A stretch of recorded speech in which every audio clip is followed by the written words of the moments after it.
Welcome back to the show. Well, we've all been going through prolonged inflation, and there's not a lot we can do personally when it comes to inflation, but there's a lot we can do when we talk about our own personal finances and the way that we can look at it differently. Our next guest is going to help us with just that. I'm joined by Kelley Keehn, personal finance educator. Kelley, welcome. Great to have you here.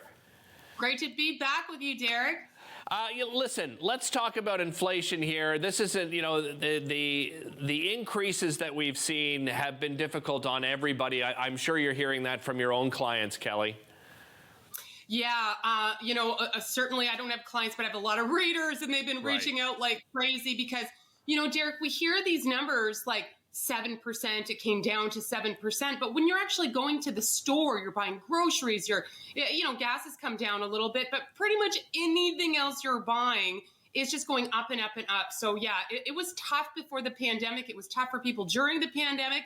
And now that a lot of people have gone through their emergency savings, they are facing probably one of the most expensive falls of their life, maybe. Yeah, absolutely. So Kelley, how should we look at our finances differently then? What's the starting point? Well, first point is to track your spending. I cannot underscore that enough. Now, I know, Derek, so many people are saying, look, there is no place left to cut. But I got to tell you, until you actually dig in and track all of your spending, if you bank if you use one credit card, one debit card with one bank, they're going to do a lot of that tracking for you. But for example, I can't believe this number. Canadians are spending $273 a month on subscriptions. That's over $3,000 a year. And you know what? No finger wagging here. I will put my hand up. I subscribe to so many things during the pandemic. And you know what? I am having a heck of a time trying to find them and cancel them. And, you see, it was only $6.99 a month or what have you, but that adds up. So track all of your spending, because if you don't watch your money, it's like herding cats. It gets really out of control. No, it's true. As you just explained, the $6.99, $12.99, as you start adding those up, all of a sudden, as you just described, over $200 in subscription for the average Canadians. So let's then look at, Kelley, some of the questions we should be asking ourselves before we make a purchase. 100%. Now, here's the reality is so many people are so stretched, and because they don't have that emergency savings, they're maybe throwing things on a high interest rate credit card. Totally understandable. But, you want to know what your options are. So right now, I think this is pretty exciting. Square has launched an integration with Afterpay's Buy Now, Pay Later. Okay. Now, why is that important? Now, if you're a gig economy or a small business owner and you have e-commerce, that's going to allow you to allow your customers to take advantage of that.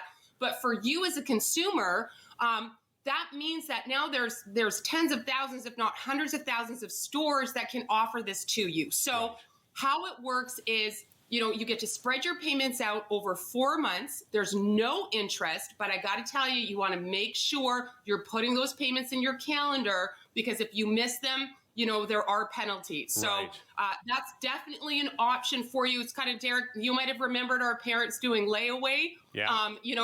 Let's say your fridge or your washer or dryer broke and you just don't have any other money. You really need that. This could be a lifeline option for you. You mentioned that term side gig, Kelley. For people that have a side gig, they should keep in mind, this extra income, they're not paying income tax right away on it. So you really have to prepare come tax time. You better set aside some money. Oh, I'm so happy you brought that up.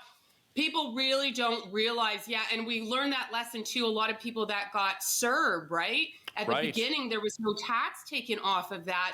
And when you're at a company, they're taking tax every single month off your paycheck or every 2 weeks. Especially, Derek, if you're collecting GST or HST and kind of looking at that. And so many entrepreneurs, the reality is they're using every cent they can to reinvest in their business and try to make more money. But my goodness, you have to put that aside. You don't want to be owing taxes at the end of the year. And then the interest and penalties on top of that, it's massive. Kelley, here are 3 letters that scare everybody, and that is CRA. However, they are there to help, right? They really do have some resources that all of us can use. Tell us how CRA can help. 100%. I know the Canada Revenue Agency, we think of them as our adversary, but really they are working to help Canadians, especially get the money that they're owed. I'm sure a lot of your viewers had heard about those uncashed checks. Millions of people had uncashed checks, and you might think, well, that's not me because I didn't get one. Maybe you moved. Maybe it never showed up. So you can go on CRA's website and they'll actually let you know when you log into your account if you're owed money or not. Here's another thing as well. We are the only country in the world that you can go back 10 years on your tax returns to see if you missed any benefits or credits or if tax laws changed. Now, Derek, big corporations have been doing this forever. Right. But it's expensive because you've got to hire an accountant to go through and do that for you. Well, because of AI and smart technology, there's a company called Family Tax Recovery. They actually go back and do all this for you. And the best part is, it doesn't cost a penny unless they get you a refund. So yeah, CRA could absolutely be your friend. And very lastly, Derek, if you owe money to the CRA, don't be silent. Call them. They're not as heavy-handed as you think. Right. They understand people are going through a hard time. And also, if you haven't filed your taxes, it's estimated 10 to 12% of people have not recently. There might be a refund there for you. There's probably GST or child. And Kelly, I would say this just to wrap up. There's payment plans available as well. Kelly, thanks for joining us. We'll be back with more after this.